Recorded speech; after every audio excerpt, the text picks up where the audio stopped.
अस्सलाम वालेकुम class. Last class में लेक्चर 7 में मैंने जो आपसे शेयर किया था उसमें मैंने डिस्कस किया था कि रिक्रूटमेंट सोर्सेज कौन-कौन से होते हैं।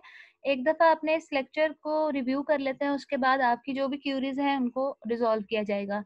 लेक्चर रिव्यू में हमने ये देखा था इस लेक्चर में लेक्चर 7 में कि आपके पास जो रिक्रूटमेंट सोर्सेज होते हैं वो इंटरनल और एक्सटर्नल सर्चेज होती हैं।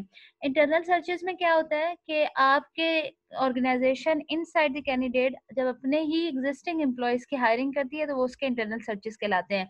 अब इंटरनल सर्चेस के थ्रू जो एक और वो वे यूज करती है वो आपके एम्प्लॉय रेफरल और रिकमेंडेशन है। अगर तो एग्जीक्यूटिव पोजीशन के लिए उसको हायरिंग करनी होती है तो वो एम्प्लॉय रेफरल या रिकमेंडेशन की तरफ आती है, जिसमें आपकी जो एग्जीक्यूटिव पोजीशन होल्डर्स होते हैं वो एग्जिस्टिंग ही एम्प्लॉय कोई कैंडिडेट उसको प्रमोट करने के लिए रेफर कर देते हैं या रिकमेंडेशन जो है वो शो करना शुरू कर देते हैं। नेक्स्ट आपके एक्सटर्नल सर्चेज होती हैं। एक्सटर्नल सर्चेज में होती है कि आउटसाइड द ऑर्गेनाइजेशन जब उस ऑर्गेनाइजेशन को अपने कैंडिडेट का या जो भी वैकेंट पोजीशन है उसको फुलफिल करना होता है तो वो अपनी पोजीशन जो है वो जॉब पोजीशन अनाउंस कर देती है, जिसके लिए मुख्तलिफ किस्म के सर्चेज सोर्सेज यूज होते थे, जैसे एडवर्टाइजमेंट हो गया, एम्प्लॉयमेंट एजेंसीज होगी, पब्लिक और प्राइवेट एम्प्लॉयमेंट एजेंसी हो गई। इसके अलावा आपकी एम्प्लॉयमेंट एजेंसीज के अलावा आपके कुछ इंडिपेंडेंट कॉन्ट्रैक्टर्स थे। इसमें इंडिपेंडेंट कॉन्ट्रैक्टर्स के अलावा आपके एम्प्लॉय लीजिंग का कॉन्सेप्ट था, टेम्पररी हेल्प सर्विसेज थी और कुछ और अल्टरनेटिव थे जो कि हमने डिस्कस किए थे। इन जो सोर्सेज हैं रिक्रूटमेंट सोर्सेज, इसके कुछ ना कुछ डिसएडवांटेजेस और एडवांटेजेस हैं। अगर इंटरनल सर्चेस या एम्प्लॉय रेफरल रिकमेंडेशन के एडवांटेजेस देखा जाए तो कॉस्ट सेविंग है। आपको अपने इफेक्टिव एम्प्लॉयज का पता होता है जिनकी परफॉर्मेंस जो होती है वो बड़ी ही एफिशिएंट होती है, आप उनको प्रमोट कर देते हो, उनको मोटिवेशन मिलती है, वो एम्बिशियस हो जाते हैं, आपके ऑर्गेनाइजेशन के साथ अपनी लॉयल्टी शो करना शुरू कर देते हैं, क्योंकि वो आपके इनसाइड द ऑर्गेनाइजेशन कैंडिडेट्स होते हैं, आपको उनकी परफॉर्मेंस के बारे में बड़े अच्छे तरीके से पता होता है, उनकी जो भी क्वालिटी सर्विसेज होती हैं उनके बारे में पता होता है, उनको जॉब इंफॉर्मेशन एग्जिस्टिंग ऑर्गेनाइजेशन की जो भी जॉब की तरीकाकार है उसके मुतालिक उनको नो हाउ होता है, एक्यूरेट जॉब इंफॉर्मेशन होती है जिसकी वजह से आप उनको रिक्रूट करते हो तो आप अपनी ऑर्गेनाइजेशन की प्रोडक्टिविटी को भी इंक्रीज कर रहे होते हो। लेकिन इसके साथ साथ इंटरनल सर्चेज और एम्प्लॉय रेफरल या रिकमेंडेशन के कुछ डिसएडवांटेजेस भी हैं। डिसएडवांटेजेस में ये है कि जब आप इंटरनल कैंडिडेट, फॉर एग्जांपल अगर दो कैंडिडेट एक सेम पोजीशन पे सेम परफॉर्मेंस के साथ अपना वर्क लेवल शो कर रहे हैं, उनमें से एक को प्रमोट कर लेते हो, दूसरे को अगर आप प्रमोट नहीं करते हो तो थोड़ा सा डीमोटिवेशन आ जाती है, इन्फीरियरिटी और सुपीरियरिटी कॉम्प्लेक्सेस हो जाते हैं जो कैंडिडेट्स के अंदर आ जाते हैं।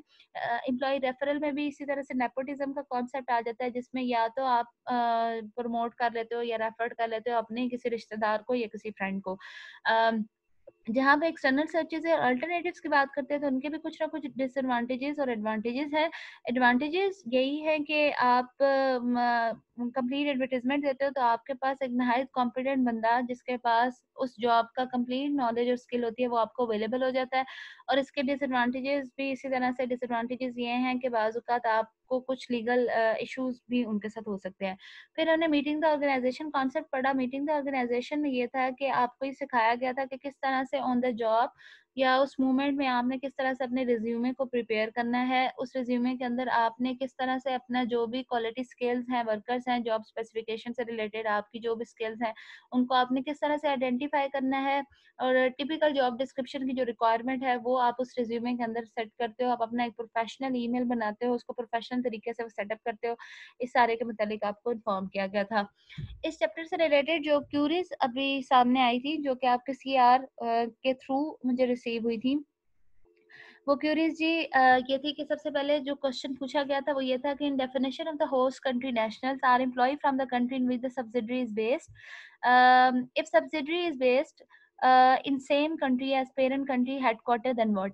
पहला क्वेश्चन ये था जो कि बिल्कुल स्लाइड 1 से था, मैं स्लाइड 1 को खोल रही हूँ, जो कि लास्ट लेक्चर से रिलेटेड थी, जिसमें ये बताया गया था कि जब आप रिक्रूटमेंट ग्लोबल विलेज के अंदर करते हो, विद इन वर्ल्ड आप जब टारगेट कर रहे होते हो किसी बंदे को हायर करने के लिए, उसके उसको अट्रैक्ट करने के लिए या उसके पोजीशन को अट्रैक्ट करने के लिए, तो फिर आप कौन कौन से सोर्स यूज करते हो। तो हमारे यहाँ यूजुअली